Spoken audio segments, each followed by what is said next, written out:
I didn't mean to stay after closing, but the sound of her voice, low, steady, and slightly amused, made me forget the time. She was standing at the counter of the small bookstore where I worked, her fingers tracing the worn edges of a paperback she hadn't even decided to buy. The rest of the shop was empty, the kind of quiet that makes you aware of your own breathing. Outside, the rain had turned the streetlights into blurs of gold and gray. "Do you always stay this late?" she asked. "Only when someone looks like they're trying to find a reason not to go home," I said before I could stop myself. She looked up then, dark eyes steady, unreadable. For a second, she didn't smile. She just studied me, as if deciding whether I'd said something brave or stupid. Then she said, softly, "Careful. You sound like you mean that." That was the first time I noticed her wedding band was gone. Her name was Mara. She came in once a week, always late, always alone. She'd walk slowly between the shelves, fingertips brushing the spines of books like she was listening for one to whisper back. Sometimes she'd hum, an absent-minded tune that never had words. She was older than anyone else who ever lingered here. Not old in the way that feels distant, more like composed. The kind of woman who wore silence like perfume, who didn't need to fill the air to be noticed. I never asked what she did. I just knew that her coat always smelled faintly of rain and something citrusy, and that she'd leave her coffee cup on the counter, half full, like she didn't plan to stay as long as she always did. One night, she asked me to help her reach a book from the higher shelf. When I handed it to her, our fingers brushed, just for a heartbeat. Nothing dramatic. No music, no lightning bolt. But she pulled her hand back too quickly, as if the contact had said something she wasn't ready to hear. "You'll hurt me," she said quietly. I didn't know what she meant. I froze. The room felt smaller all of a sudden, the rain louder against the glass. "I didn't mean to," she shook her head. "You don't have to. It just happens." Her voice had this fragile steadiness, like someone who'd practiced saying difficult things calmly. I wanted to ask what she was talking about, but her eyes, God, her eyes, made me stay still. So I said the first thing that felt true. "Then let me love carefully." I didn't know where that came from. Maybe the stillness between us pulled it out. Maybe it was the way she looked like she hadn't been spoken to gently in a long time. Her lips parted, like she was about to say something else. But she just let out a small, broken laugh. "You don't even know me." "I know enough," I said. "You read endings before beginnings." That made her smile, a real one this time. She held the book to her chest, shook her head slightly, and walked toward the door. The bell above it gave a single soft chime as she left. That was 3 days ago. The same cup still sits on the counter, the coffee turned to cold syrup.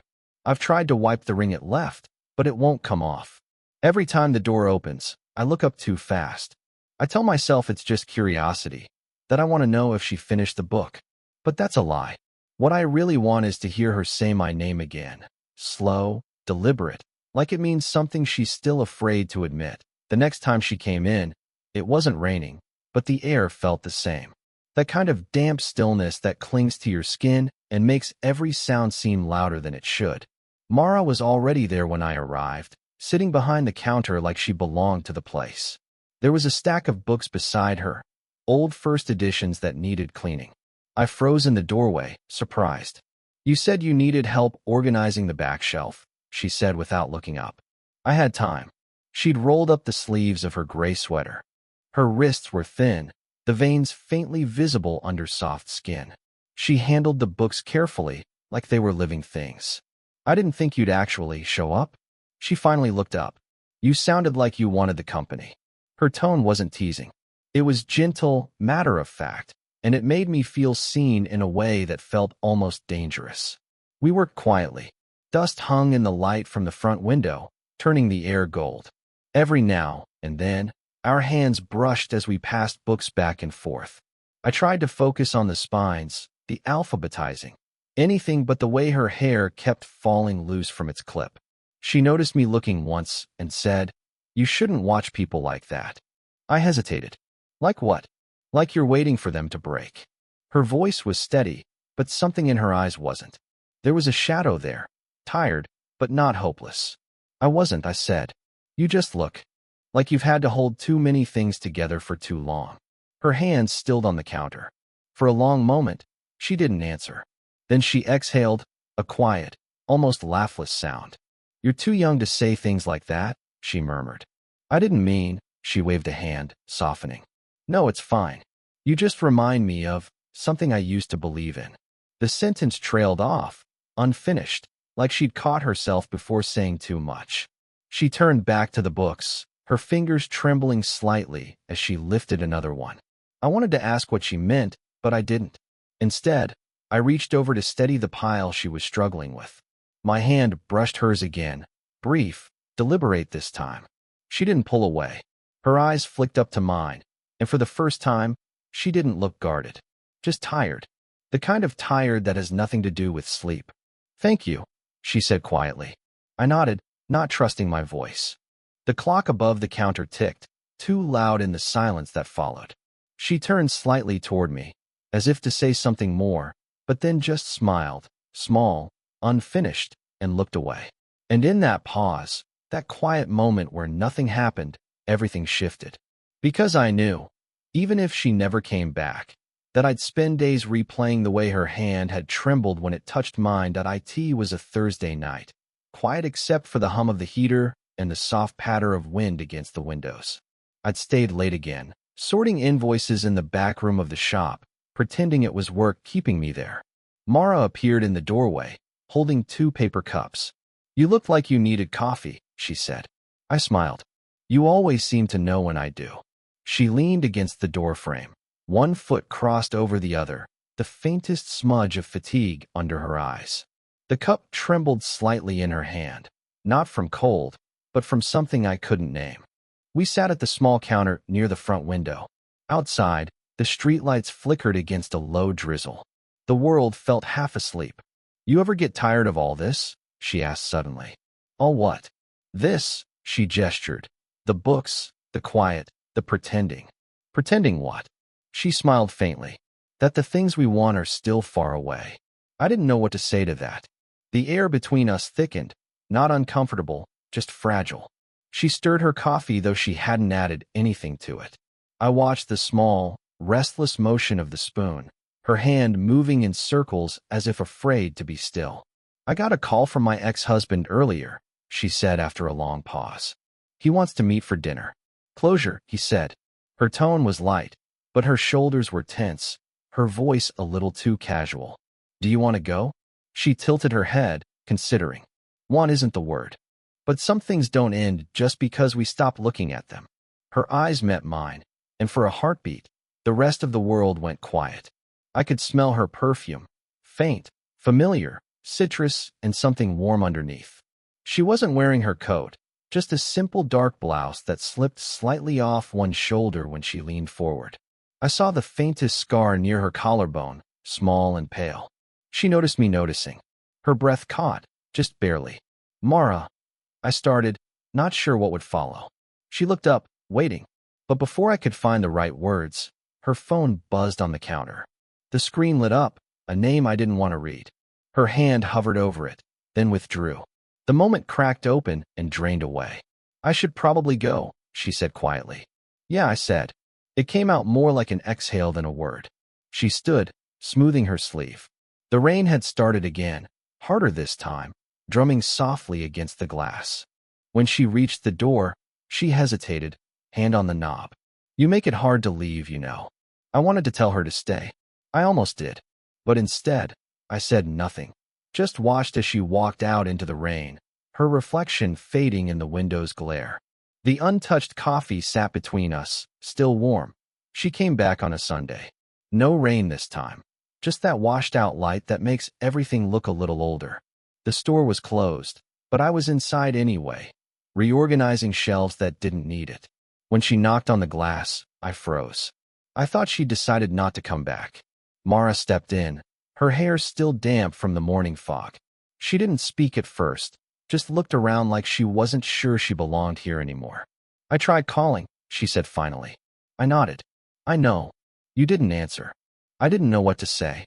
That seemed to land somewhere between us, sharp and soft at the same time. She set her bag on the counter, folded her arms. "Neither did I," she said. The silence stretched, long, deliberate. I could hear the faint creak of the old ceiling fan, the muffled sounds of traffic outside. She looked tired, but not in the way sleep could fix. I took a breath. Did you go to dinner? She looked away. Yes. I waited. It didn't mean anything, she added, too quickly. I wanted to believe her. I did. But there was a distance in her voice, the kind that comes from guilt, or maybe confusion. You don't owe me explanations, I said quietly. I know. She hesitated. But I don't like how that feels. Her honesty hit harder than I expected. She moved closer, slow steps on the creaking floorboards, until she was standing just a few feet away. I keep trying to convince myself that this, whatever this is, doesn't matter, she said. But then I walk in here, and it's like breathing after holding it too long. I swallowed. My throat felt dry. Mara, I said, her name barely a whisper. We can't keep, I know. She interrupted softly, almost pleading. That's the part one can't seem to stop thinking about. She looked at me then, really looked. Her eyes didn't dart away this time. There was no guard left, just exhaustion and something raw underneath. I wanted to reach for her, but the air between us felt sacred, fragile. Like touching it would break everything. Tell me the truth, she said. When you look at me, what do you see? I hesitated, because every answer felt wrong. So I told her the only one that didn't. Someone who stopped pretending she's fine. Her breath caught. Then she laughed, not out of humor, but disbelief. You make it sound like that's a good thing. It is, I said quietly. It means you're still here. She blinked hard, looked down at the floor, and nodded once. Then she stepped back, like she'd come too close to something dangerous. Maybe that's the problem, she whispered. I don't know how to be here without wanting to stay. And before I could say anything else, she turned and left, leaving the bell above the door trembling in her absence, its echo ringing longer than it should have. You said she didn't come by for almost 2 weeks. I told myself I'd stopped waiting, that people like Mara drift in and out of places like this, leaving traces you can't sweep away. But every time the door opened, I still looked up too fast. Then one evening, just before closing, I found a small envelope tucked under the register. My name was written on it in looping, careful handwriting. No return address. No note. Just Eli, nothing else. The paper smelled faintly of her perfume, that quiet citrus scent that clung to her like a memory that wouldn't leave. I hesitated for a long time before opening it. Inside was a photograph, a younger version of her, smiling, standing beside a man with kind eyes and the same warmth she used to carry when she spoke to me. They looked happy, caught mid-laughter, sunlight washing everything golden. On the back, in faded ink, she'd written 2 words, "We tried." That was all. I didn't see her until the next morning. She walked in as if nothing had changed, carrying her usual coffee, her usual calm. But her eyes found mine, and I knew she'd meant for me to see it. You left something, I said, voice rougher than I intended. I know, she said. We stood there, the air too still between us. She didn't reach for the photo, didn't apologize. He died, she said finally. 3 years ago. Heart attack. We weren't together then, not really. But he was the last person who ever looked at me the way you do. The words came out flat, but her hands betrayed her, clasping, unclasping, a small tremor running through her fingers. I kept the photo because it reminds me I'm capable of ruining good things, she said. And because I never wanted to make someone else carry that weight again. I wanted to tell her she hadn't ruined anything, that maybe all she'd done was survive. But the words wouldn't come out right. They felt too small for what she was giving me. So instead, I said quietly, you didn't make me feel heavy, Mara. You made me pay attention. Her breath caught. She closed her eyes, like the sentence had hit somewhere she didn't want touched. I shouldn't have left it for you, she said softly. But I wanted you to know what it means when I hesitate. She reached into her coat pocket and took out the photo again, this time folding it in half. She slid it back into the envelope and handed it to me. Keep it, she whispered. Maybe you'll understand me better than I do. And then she walked out, quiet, steady steps, no glance back. I didn't chase her. I just stood there, the envelope warm in my hand, realizing I wasn't holding a memory. I was holding her confession. And somehow, that felt heavier than love. She came back after closing again.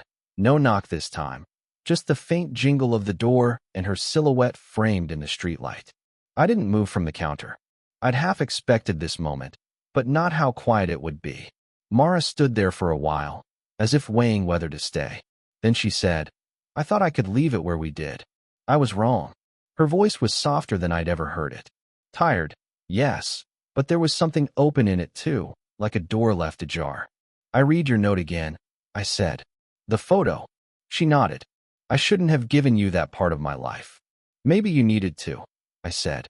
She let out a small, uneven laugh. "You always say things that sound simple and feel impossible." The light from outside caught in her hair, silver at the edges now. She looked older tonight, not in years, but in truth, like she'd stopped hiding from herself. "I keep thinking I've learned how to be alone," she said. "Then I walk in here and forget what that means." I didn't answer right away. There didn't seem to be a right way to. I just stepped closer until we were standing on either side of the counter, the same one where we'd passed books, coffee, glances that lasted too long. "I'm not asking you to stop being alone," I said quietly. "Just let someone sit there with you for a while." Her eyes lifted to mine, and for once, she didn't look away.